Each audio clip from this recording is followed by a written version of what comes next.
mungkin butuh waktu untuk di stay lagi. Kalau ada anak-anak Tuhan yang mungkin punya talenta di situ, mungkin bisa berpartisipasi. Kenapa saya bicara seperti ini? Karena tadi pagi begitu full ini ruangan, Kakak Roland bersama dengan Singa itu sudah begitu semangat, saudara. Begitu pujian dinaikkan, suaranya tenggelam. Sehingga orang di belakang mau semangat pun suara worship leadernya tidak kedengaran sampai di belakang. Dengar tetapi kecil. Bahkan artikulasinya itu kurang jelas. Kenapa? Saya juga tidak mengerti kenapa. Dan sempat saya ke Bapak Gembala, tidak tahu kenapa. Ya, ini mungkin perlu kita doakan sehingga Tuhan bukakan bagaimana caranya. Saya juga tidak mengerti ibarat. Ya, puji nama Tuhan. Kita tetap semangat, amin. Mari kita sama-sama membaca firman Tuhan di dalam Matius pasalnya yang ke-15. Mungkin saudara akan bilang ini adalah masa-masa persiapan untuk masuk Paskah. Kenapa tidak khotbah tentang Paskah? Perlu kita tidak berjalan di dalam rutinitas. Matius pasal 15. Oleh karena ayatnya cukup panjang, ayat yang pertama sampai ayatnya yang ke-20, sehingga saya memilih hanya beberapa ayat saja untuk kita baca secara bergantian. Kita akan baca ayatnya yang pertama, 2, 3, 11, 17, 18, 19, dan 20. Ayatnya yang pertama saya mohon kesediaan kaum pria untuk membacanya buat kita. 1, 2, 3. Kemudian datanglah beberapa orang Farisi dan ahli Taurat dari Yerusalem kepada Yesus dan berkata. Ayatnya yang kedua, kaum Hawa, mengapa murid-muridmu melanggar adat istiadat nenek moyang kita? Mereka tidak membasuh tangan sebelum makan. Ayatnya yang ketiga, kaum Adat. Tapi jawab Yesus kepada mereka, mengapa kamu pun melanggar perintah Allah demi adat istiadat nenek moyangmu? Ayatnya yang ke-11, kaum Hawa. 11. Dengar dan camkanlah, bukan yang masuk ke dalam mulut yang menajiskan orang, melainkan yang keluar dari mulut, itulah yang menajiskan orang. Ayatnya yang ke-17, kaum Adam.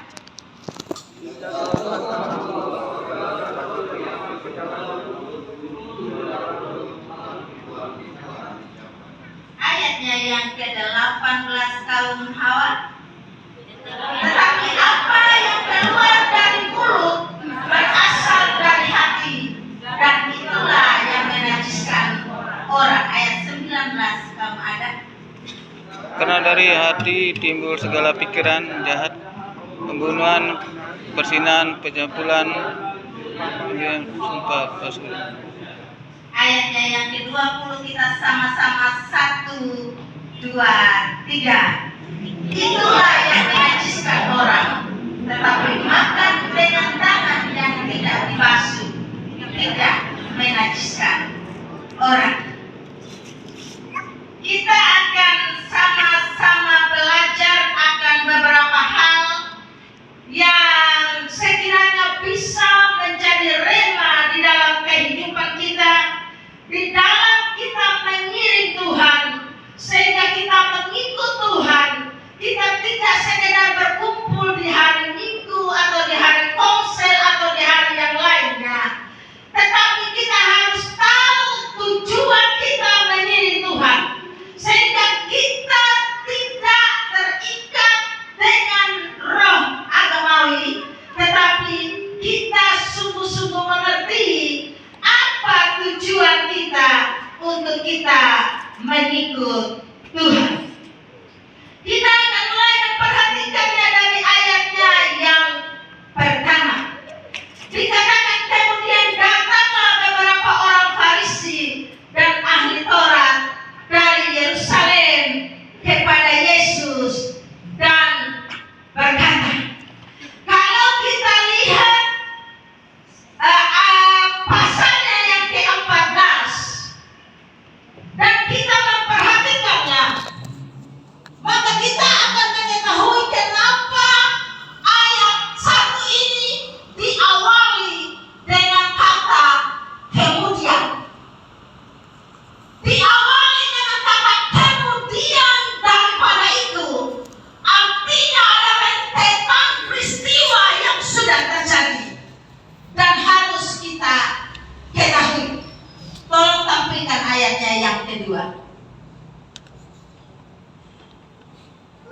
datanglah mereka. Datang dengan datang, lalu menyatakan ini artinya tidak ada hujan dan tidak ada angin.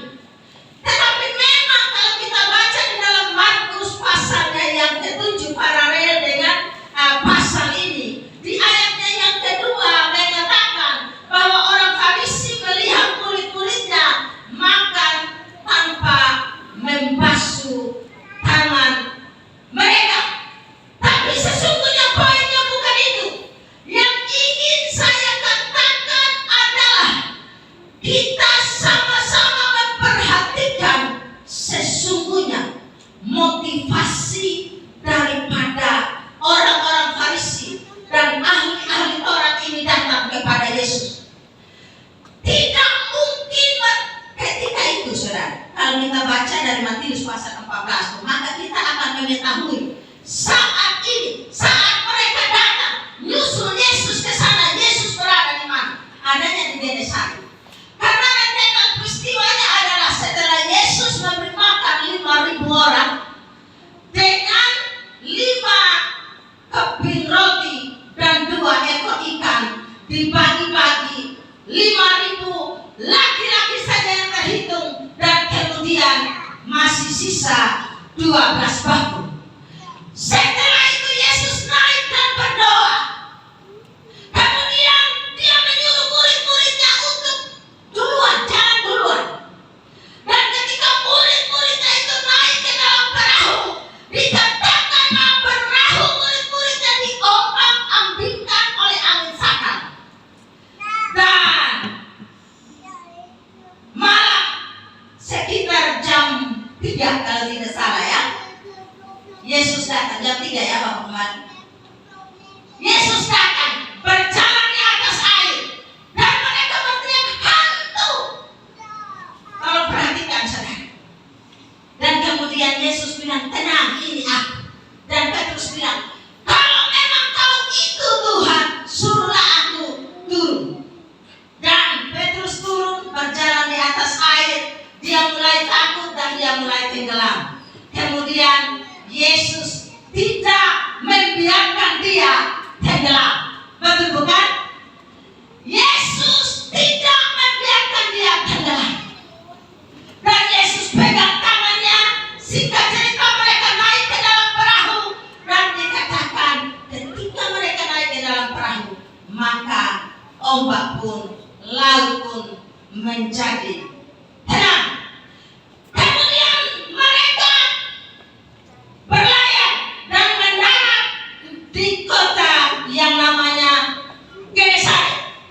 Dan ketika mereka tiba di Genesari, itulah ada banyak sekali mujizat yang dibuat oleh Yesus.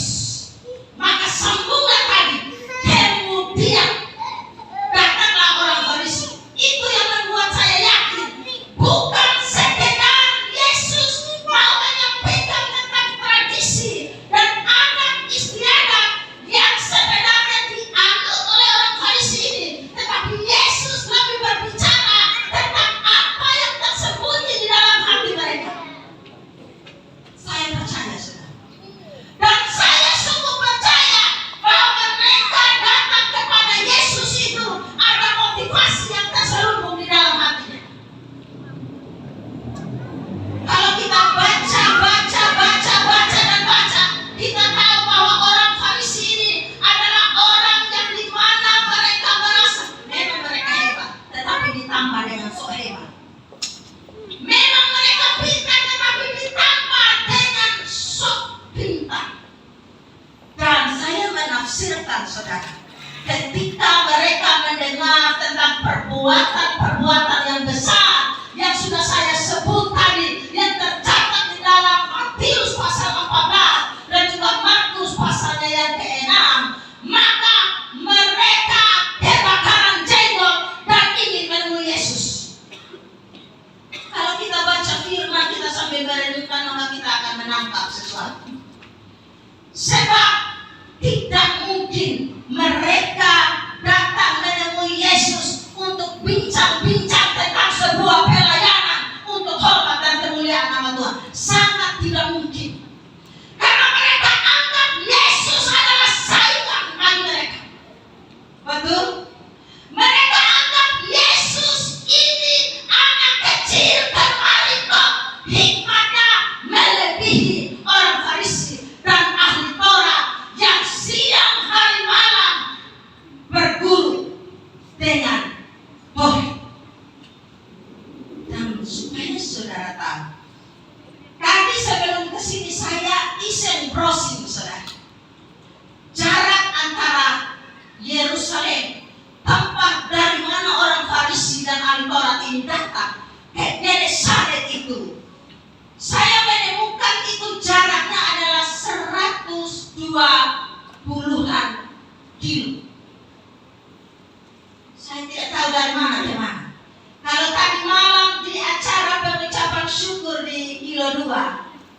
Bapak Gembala kasih contoh ketika Maria dan Yusuf sadar bahwa Yesus tidak ada. Mereka kira-kira jalan dari Nomere sampai di Nebe ya Bapak ya, sampai di Nebe. Tapi itu berapa kilo Bapak dari Nomere ke Nebe? Ya, berapa? 50. Berapa? 50. Bayangkan kalau 120-an kilo, kira-kira sampai di mana? Hampir sampai Larang Tuka tuh Bapak. Bapak Gembala bilang tadi mana? Larang Tuka 140 ya. Hampir sampai Larang Tuka. Cari kerjaan kalau tidak ada sesuatu yang menantang. Betul? Ini orang Farisi ahli Taurat itu bukan orang yang tidak ada kesibukan. Dan saya mau bilang kalau mereka tidak ada sesuatu yang menantang mereka tidak mungkin pergi. Bukan untuk rapat forum umat beragama, bukan saudara. Tetapi yang saya perhatikan, ketika mereka sampai di Genesaret, kebetulan kalau kita baca di dalam Markus pasalnya yang ke-7, kebetulan banget mereka melihat murid-muridnya sedang makan tanpa membasuh tangan. Lalu tahu saya, mereka berhadapan dengan Yesus Tuhan yang adalah Raja di atas segala raja, dengan motivasi yang tidak benar, dengan motivasi yang merasa tersaingi, dengan motivasi yang iri hati oleh karena telah mendengar banyak mujizat yang sudah Tuhan buat tadi. Mereka jadikan itu menjadi alasan. Mungkin saudara bilang, itu judulnya saja sudah adat istiadat. Kenapa ibu bilang begitu? Baca saja sampai di rumah. Minta hikmat Tuhan. Bagaimana Tuhan akan membukanya bagi kita. Masa dia datang hanya jalan-jalan mau lihat Yesus ke Genesaret 120 kilo, hanya kebetulan lihat murid-muridnya makan tidak cuci tangan. Dan perlu kita perhatikan, saya sangat percaya bahwa kalau bilang makan tidak cuci tangan, kita tahu kalau kita baca bahwa ini bukan berarti bahwa murid-muridnya ini jorok. Bukan berarti bahwa mereka itu tidak tahu kebersihan. Bukan berarti bahwa mereka itu tidak higienis. Bukan. Kita tahu bahwa ini berhubungan dengan yang namanya kenajisan. Dan dikatakan itu melanggar tradisi Yahudi. Ya, kita balik kepada motivasi tadi, saudara. Di dalam kita melayani Tuhan sebagai manusia, tidak seorang pun daripada kita yang luput dari kebiasaan seorang anak manusia. Betul? Itu sebabnya saya, saudara, saya tidak bosan-bosan berdoa. Saya bilang kepada Tuhan, Tuhan, saya melayani Engkau dengan segala keterbatasan saya. Kadang-kadang merasa mampu. Kadang-kadang kita merasa saya lebih daripada dia. Dan itulah yang terjadi pada orang Farisi. Kami lebih daripada Yesus, anak ibu sabarlah teman. Seorang manusia.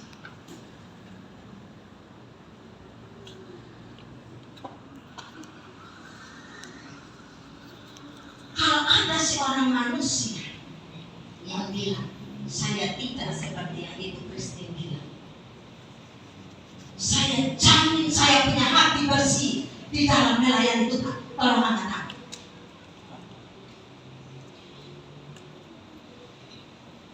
Tidak ada kita yang jamin. Tidak ada kita yang jamin. Itu sebabnya kita manusia cenderung pakai cara-cara yang mana sudah kita pelajari dengan seksama. Bukan berarti tidak butuh pengetahuan, sebab tanpa pengetahuan juga tidak bisa. Pengetahuan itu penting, tetapi pengetahuan itu jangan letakkan di atas apa yang harus Tuhan kerjakan di dalam kehidupan kita ketika kita melayani. Motivasinya akan salah, dan kalau motivasinya akan salah di hadapan Tuhan, maka kita harus belajar. Karena tujuan kita melayani pekerjaan Tuhan bukan untuk kita bersaing. Siapa yang lebih pintar dan siapa yang lebih hebat, walaupun Tuhan sudah memberikan kepada kita masing-masing talenta yang berbeda-beda. Luar biasa di tempat ini. Talenta kita luar biasa, berbeda-beda, tapi kita saling melengkapi. Tapi saya mau bilang, kita harus menjaga motivasi kita agar tetap benar di hadapan Tuhan. Mungkin saudara, itu Kristen tidak tahu nyanyi, itu kata orang bilang saya kita nyanyi.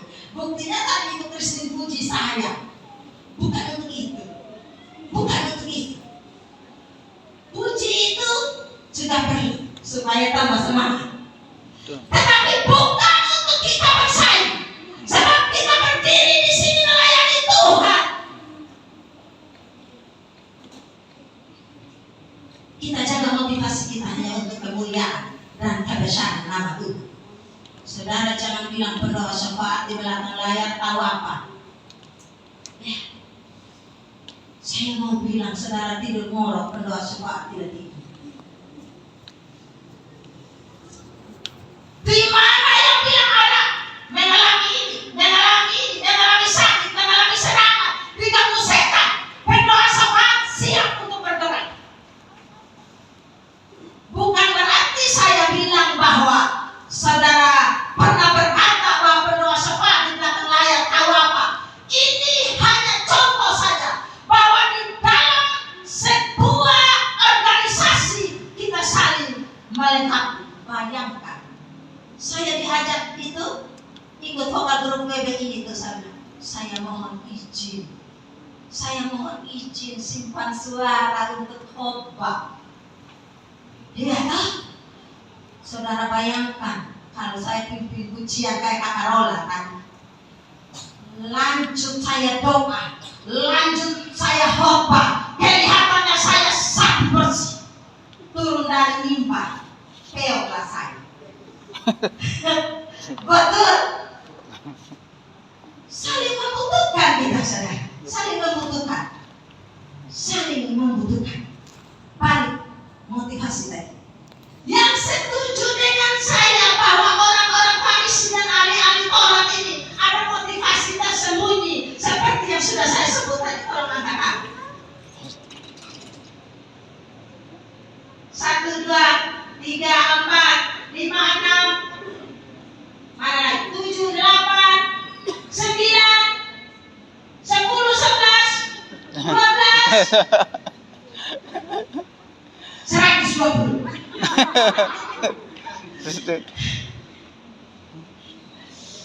Motivasi seperti ini yang perlu kita jaga. Saya balik lagi berdiri. Saya bilang, Tuhan, saya tidak punya apa-apa. Saya sangat terbatas. Kadang-kadang saya bilang, biar Bapak Gembala, Bapak Alis, udah kelar tugas sedikit. Kalau Pendeta Ishak, yang berdiri di depan, kami biar duduk doa di belakang. Tetapi kalau Bapak Gembala kasih tugas dalam hati, mau minta izin, tapi siap pemenang. Kalau sudah seperti itu, saudara, sudah seperti itu, saya sudah bilang, Tuhan, jangan mampukan kami untuk jaga motivasi kami. Sehingga di dalam kami melayani Tuhan, ketika kami dipercayakan untuk melayani Tuhan, jangan sampai ada motivasi yang tidak mempermuliakan nama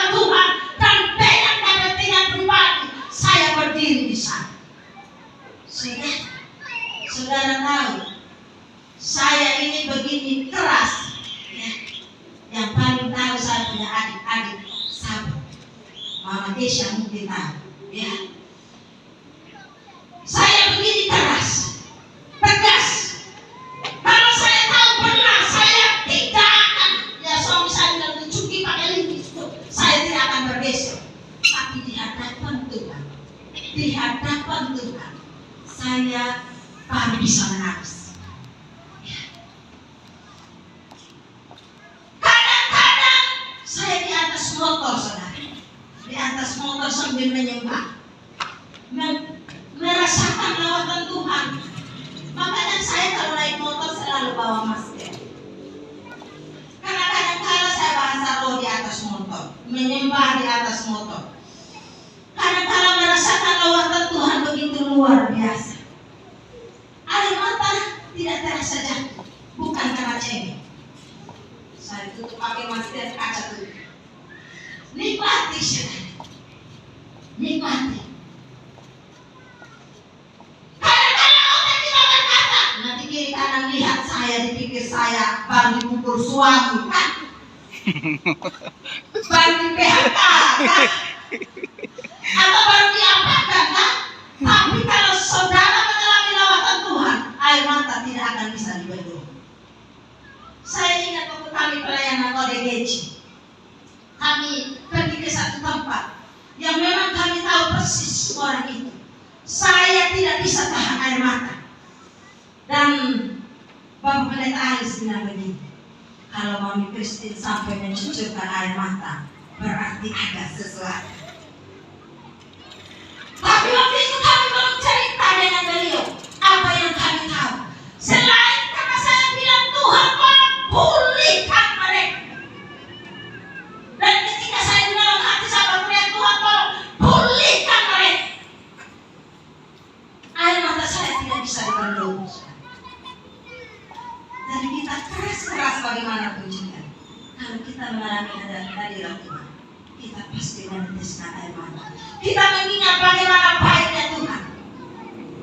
Saudara yang punya pendidikan yang tinggi, saudara bilang bisa berdiri di sini, mungkin saudara jarang menangis. Saya cuma latar belakang SD, saudara. Ketika saya berdiri di sini, saya selalu menangis di hadapan Tuhan. Saya bilang, saya tidak lebih dari yang lain. Justru secara pendidikan formal, saya sangat rendah dibanding yang lain. Tetapi saya tahu bahwa saya punya Tuhan yang hebat, yang mampu mengerjakan apa yang tidak bisa dikerjakan oleh manusia. Dan ini perlu tidak bosan-bosan. Mungkin orang bosan dengar satu doa, di doa puasa, di doa begitu, Tuhan jaga, beri kami kemampuan menjaga motivasi kami, agar kami tidak punya kepentingan di dalam melayani Tuhan, sehingga kami menjadi orang yang berkenan di hadapan Tuhan ketika kami tidak punya kepentingan. Sepertinya rutinitas ini doa saya di rumah, di doa puasa. Kenapa? Karena saya merindukan agar di dalam kehidupan saya, kehidupan saudara-saudara saya, kehidupan sahabat-sahabat saya, kita semua punya motivasi yang tulus hanya untuk mempermuliakan nama-Nya. Amin.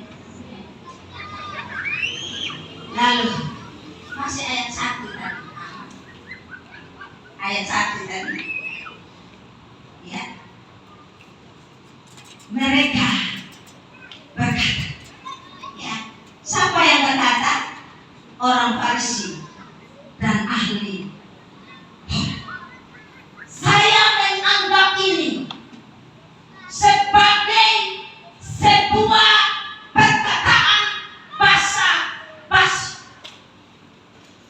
Begitu mereka sampai di sana ketemu dengan Yesus, segala motivasi yang tidak benar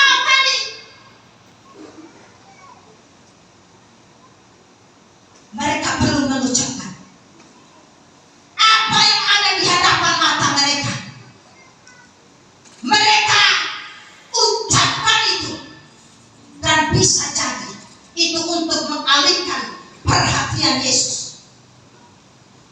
Dan ketika mereka berkata, bilang begini, soal sekali, mengapa sih murid-muridmu itu melanggar adat istiadat nenek moyang kami? Soal sekali kan? Siapa yang berani ngomong dengan Bapak Gembala? Mengapa Bapak Gembala demikian? Siapa yang berani? Kakak Roland, kakak Geri pun pasti dengan sopan santun, Bapak, kami pendapat seperti ini. Kata, mengapa murid-muridmu melanggar? Atau mungkin dengan kata-kata kita, lu guru tidak becus. Lu jadi guru tuh yang becus dong. Ajari murid-muridmu harus tahu adat istiadat. Kadang-kadang di lingkungan kita juga sering dengar seperti ini. Dasar anak tidak tahu adat. Pernah dengar? Pernah dengar? Tetapi apa yang terkandung di dalam hati mereka yang merupakan motivasi yang saya katakan di awal, Tuhan lihat sampai ke dalam. Tidak ada yang tersembunyi di hadapan Tuhan. Apa yang ada di dalam hati Tuhan baca semuanya. Ya. Dan itu sebabnya di ayatnya yang ke-7 kan Tuhan bilang, kamu orang munafik. Munafik. Pintar. Munafik. Munafik ayat 7 kan? Tetapi kalau kita tafsirkan, mungkin saja mereka bilang, lu guru nih, lu ajar apa sah? Lu ajar apa sah? Katanya lu buat mujizat, tetapi lu pemurid nih, lu tidak bisa ajar. Tidak tahu ada. Tuhan tahu segala-galanya. Tuhan tahu segala-galanya. Lihat ayatnya yang ketiga.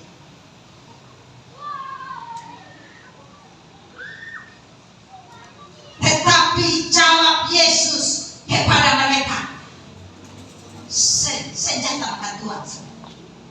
Senjata makan Tuhan. Yesus tidak bilang, lu datang untuk apa? Datang jauh-jauh dari Yerusalem ke Genesaret untuk apa? Mau apa lu? Tidak. Apa yang sedang mereka ucapkan? Yesus punya jawabannya. Semakin tersembunyi di tempat yang tidak dapat dilihat oleh manusia sekalipun. Yesus dia bilang, mengapa kamu pun melanggar perintah Allah demi adat istiadat? Kalau dengan bahasa, kamu lebih mementingkan adat istiadat dan tradisi-tradisi dibanding dengan mengikuti hukum Allah yang menciptakan segala-galanya. Mengerti hukum, jadi pengajar. Tetapi mereka mengajarkan. Kalau kita lihat dari dalam Ulangan, Imamat itu kan pembasuhan, cuci tangan dan lain sebagainya itu ada waktu-waktu tertentu. Tetapi kemudian entahlah abad keberapa sebelum zaman perjanjian baru itu, sehingga orang Farisi dan ahli Taurat itu menjadikan itu menjadi sebuah tradisi yang harus dilakukan setiap sebelum makan, yang menandakan bahwa mereka harus kudus. Tuhan bilang, mengapa kamu melanggar perintah? Bukan karena kamu tidak tahu. Kalau sudah melanggar, artinya mereka tahu kan, saudara? Betul tidak? Kalau dasarnya mereka tidak tahu, Tuhan tidak akan bilang kamu melanggar. Betul tidak? Betul tidak? Sesuatu yang sudah kita tahu, kita sengaja masa bodoh dan buat sesuai apa yang kita mau, sesuai apa yang menjadi tradisi kita,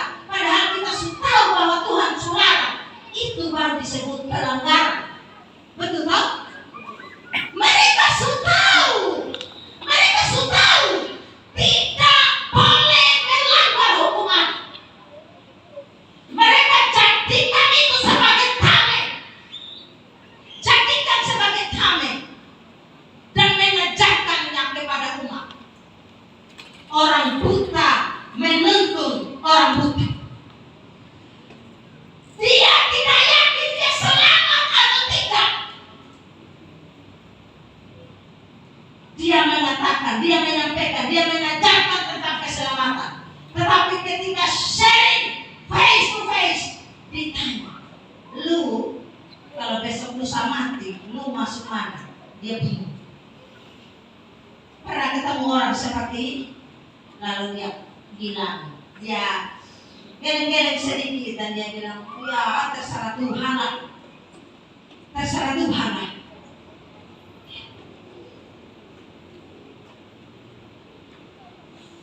Pernah ketemu orang seperti ini? Tidak yakin. Dia selamat atau tidak, dia tidak yakin. Dan saudara, melayani di sini. Saya pada waktu di Hong Kong, Pak Pendeta Insinyur Niko yang Harjo bilang begini. Pada waktu beliau datang di Hong Kong, beliau bilang begini. Di Jakarta itu banyak pelayan yang karena mereka tidak mendapatkan pekerjaan di dunia sekuler, mereka lamar jadi full time.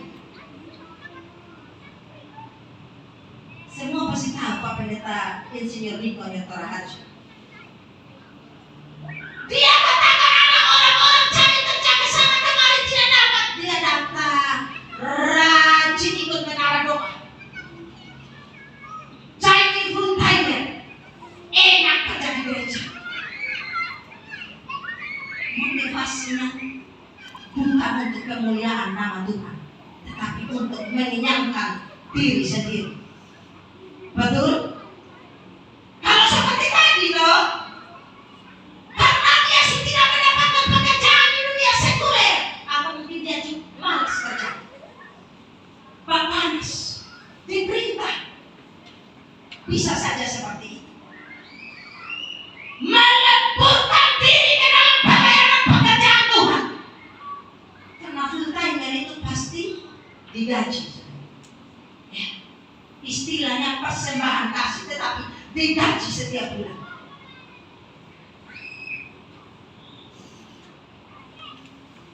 Kalau karena tidak mendapatkan pekerjaan di luar, lalu tiba-tiba biar sudah saya melayani Tuhan.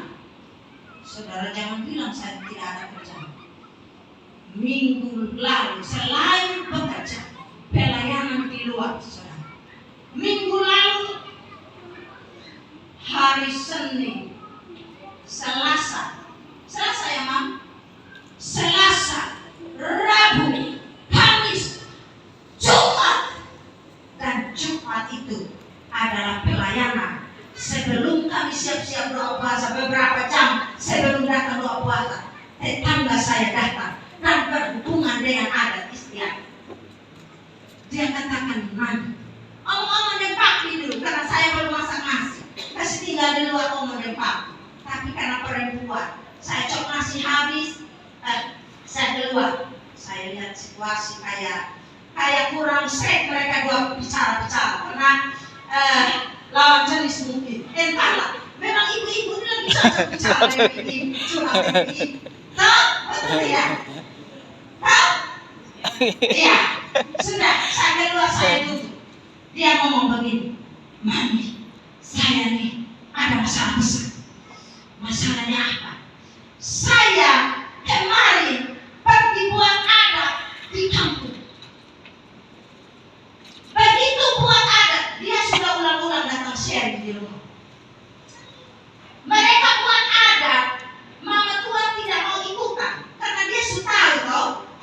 Dia suka.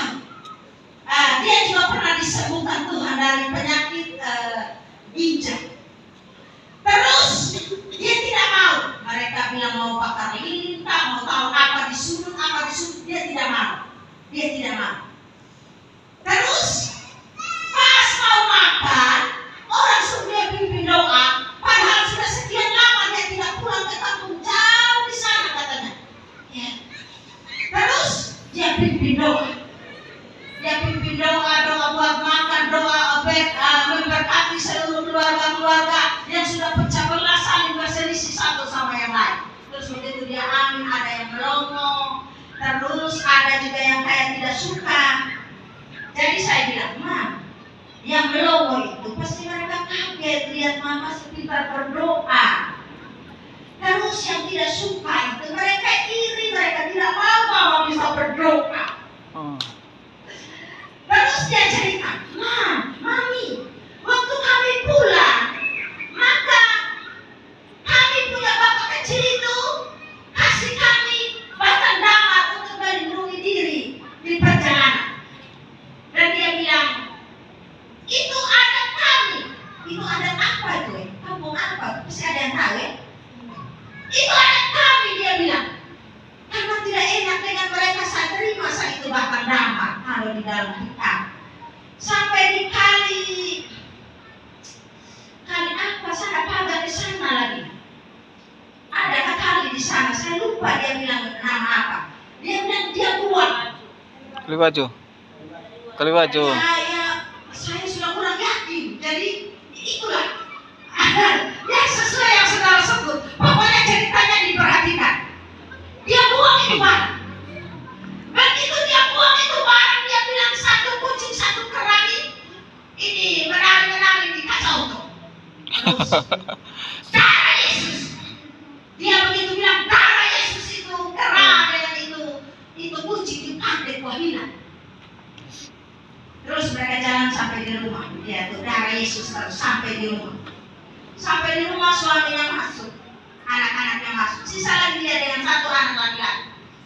Begitu mereka melangkahkan kaki, persis di pintu dia lihat ular, saudara. Ular. Lumayan besar itu ular itu di rumah kami itu ada pipa 3/4. Pipa air itu 3/4. Dia tunjuk seperti pipa 3/4. Dia bilang, terus dia bilang dia ambil ini air dengan garam, dia siram darah Yesus. Terus pergi itu ular. Terus mereka tidur. Terus bapak tua yang kasih mereka batang damar itu bapak tua bu bapak kecil. Bapak tua bangun minum air. Kok bunyi? Kayak bunyi ular. Saya tidak bisa tidur kecuali siluman ular bisa tidur. Jadi bunyi ular. Jadi bapak tua mulai sulit tidak jalankan. Jadi bapak tua teriak dengan mama tua. Teriak. Jadi mama tua sakit paniknya. Mama tua ambil lagi itu air darah itu siram terus dia kayak seperti bisa berdaya begitu. Lah sedikit dia sudah bangun dari bapak tua. Mama tua ambil ini air termos siram sendirian. Siram sendirian. Dia ternyata masih bisa naik di atas meja, tidur di atas meja makan. Mama tua emosi ambil barang potong bagi dua. Oh my God. Potong bagi dua itu ular, saudara. Tahukah saudara? Mereka bapak kecil yang tadi ini ada tuh. Itu mereka belum bangun motor dua sudah di depan rumah kasih tahu bapak tua sudah meninggal. Padahal tadinya baik-baik saya bilang. Jadi bapak tua dukung. Jadi bapak tua dukung. Saya bilang mama sudah ada Yesus. Dia punya itu tuh ilmu-ilmu tuh tipis lagi. Iya, dia api menyala mama. Dia api menyala. Oh Yesus. Saya bilang, saya melihat ini bahwa akan banyak mata yang terbuka, tapi bukan sekarang. Akan banyak mata yang terbuka, yang mana di dalam keluarga mereka selalu menendangkan ini bapak tua, dukun api menyala, omong apa saja. Tetapi begitu dia datang, setannya datang itu apa ilmunya datang dalam bentuk ular itu bapak tua potong dan dia mati. Apa yang saudara bayangkan? Tetapi satu hal saya bilang dengan Mama, sekarang kondisi sekarang sangat panas. Dan saya bilang, apakah tetangga-tetangga ada omong apa-apa dengan mama? Lah, berapa rumah dari kami lorong sekarang? Jangan-jangan tetangga-tetangga seomong, lu potong bapak tua. Iya mami, lo bilang kenapa lu potong itu ular itu bapak tua itu? Itu bapak tua lu. Siluman. Oh menjadi lu pergi suruh minta maaf di dalam petis. pingsan. Mama, satu. Mama kalau minta maaf di dalam peti, berarti mama yakin baru 2 bulan. Ini tidak berani, saya takut Tuhan Yesus marah jadi. Terus jawabnya bagaimana, Mam?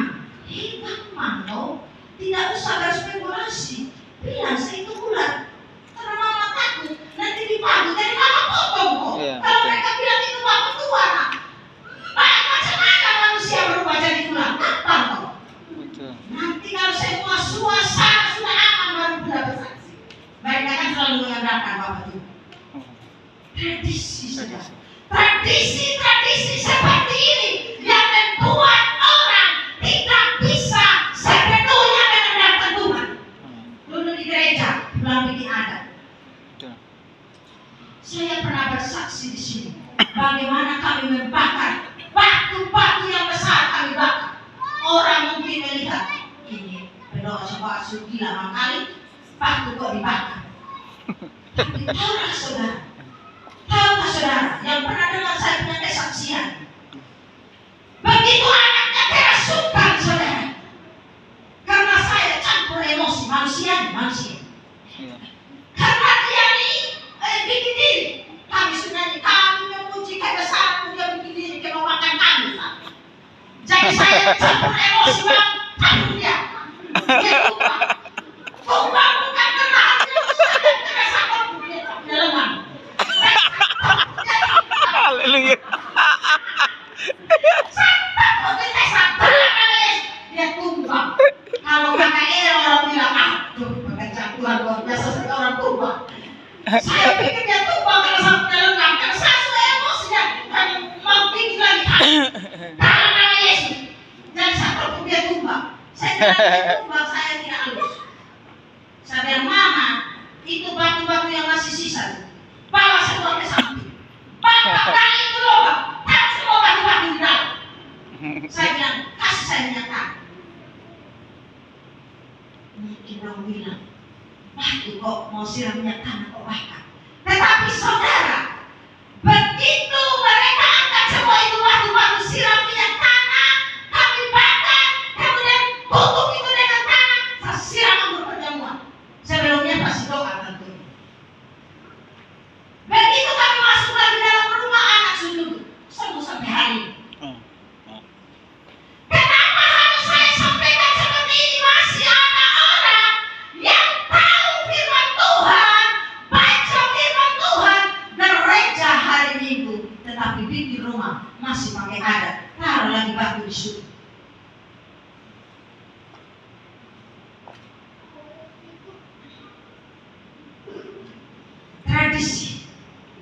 Tradisi. Dan tradisi yang seperti inilah yang perlu kita ketahui bahwa itu melanggar perintahnya Tuhan. Amin. Amin. Amin. Amin. Jangan kita bilang. Biasanya kalau tokoh agama yang ngomong, umat cepat percaya. Betul? Betul kan? Kalau kita tidak baca Alkitab, maka kita akan ikut apa yang dikatakan oleh tokoh agama. Kita anggap saja bahwa itu benar. Itu sebabnya penting sekali kita baca Alkitab. Ada yang bilang baca Alkitab ini cepat mengantuk.